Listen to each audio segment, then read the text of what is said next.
In the boundless expanse of Okavango Delta, Botswana, an elderly male lion trudged wearily across the sun-parched savanna. Once a formidable king of a robust pride, he had led his kin through countless hunts, his roars thundering across the floodplains. But time and savage battles had sapped his strength. His once magnificent tawny mane was now sparse, matted, and faded to a pale sheen. His eyes, sunken deep in their sockets, held a weary, almost mournful gaze. Nearly all his sharp teeth had fallen out, leaving only a few worn stubs. His ribs protruded starkly beneath his rough, scarred hide, where raw patches showed early sores. Each step was a struggle, his paws dragging through brittle grass under Botswana's scorching sun. Unable to hunt enough to survive, the younger, stronger lions of his pride had cast him out, leaving him to roam alone in solitude. For days, perhaps weeks, he wandered the lands he once ruled, his faint roars unanswered, swallowed by the Okavango's vastness. Parched and starving, he sought out shrinking waterholes, their edges cracked and muddy, hoping for a trace of moisture. He tried stalking antelopes, their swift forms taunting his weakened jaws, which lacked the power to kill.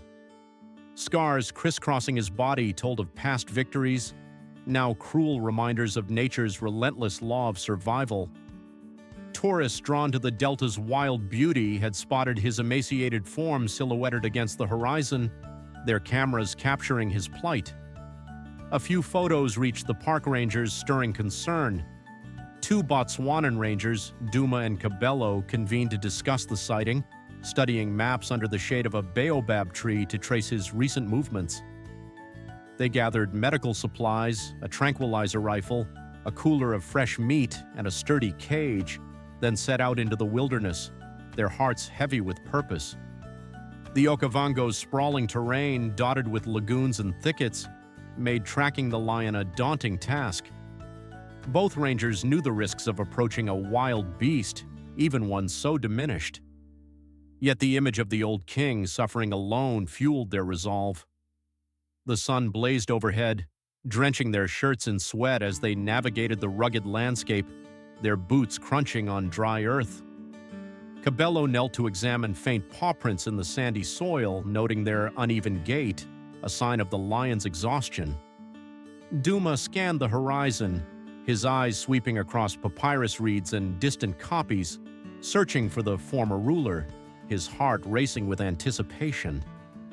After hours of relentless searching, they spotted him through a grove of fever trees, slumped on the ground, head bowed low.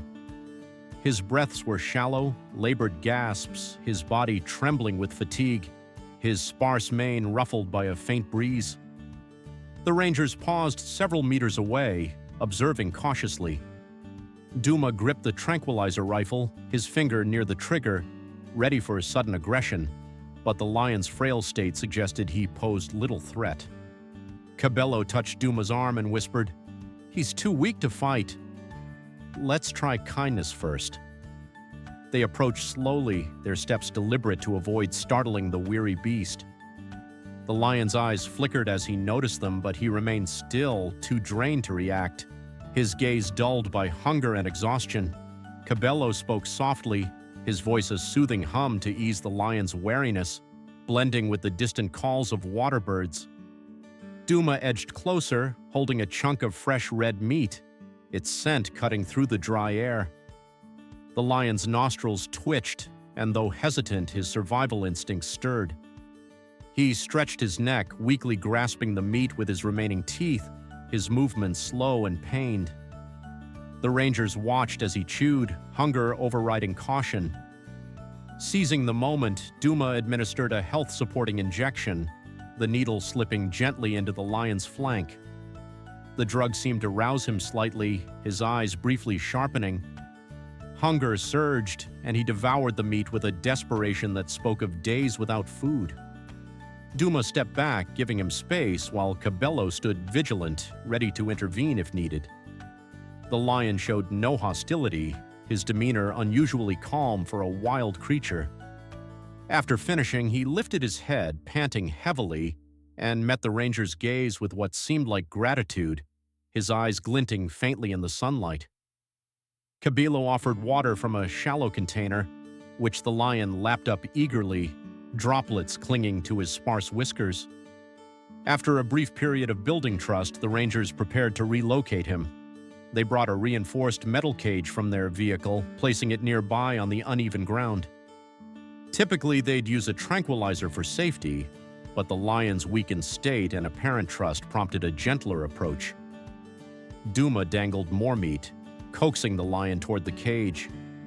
The old beast rose shakily, his legs trembling, each step a testament to his dwindling strength, his breath rasping in the still air. Near the cage, the lion paused, glancing at Duma as if seeking reassurance. Duma gently patted his matted mane, a quiet gesture of comfort, feeling the coarse fur under his fingers. To their relief, the lion crawled inside, collapsing with a heavy sigh onto the cage floor. Cabello secured the door, checking the latch twice. The rangers exchanged a relieved smile, their mission's first step a success. They loaded the cage onto their truck, securing it to minimize jolts. The journey back to the park's management facility was slow, navigating bumpy tracks with care to spare the lion discomfort.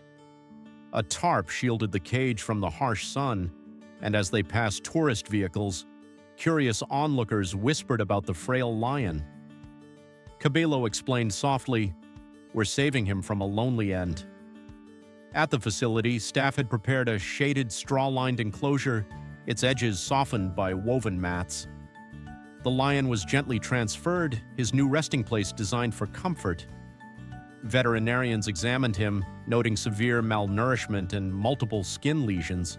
They administered antibiotics, cleaned and bandaged his sores, and provided pain relief to ease his suffering. A dental check confirmed his nearly toothless state, explaining his inability to hunt.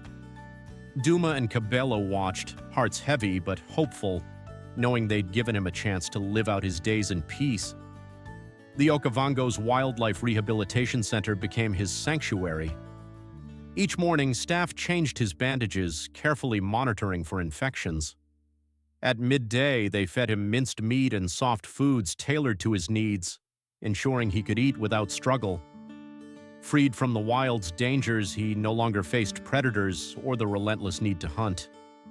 Over weeks, his weight slowly increased, his coat regaining a faint sheen, though it would never match its former glory.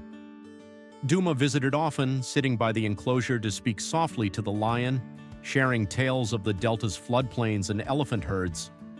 Cabello managed his diet, adjusting portions to support his recovery, ensuring each meal was nutrient-rich.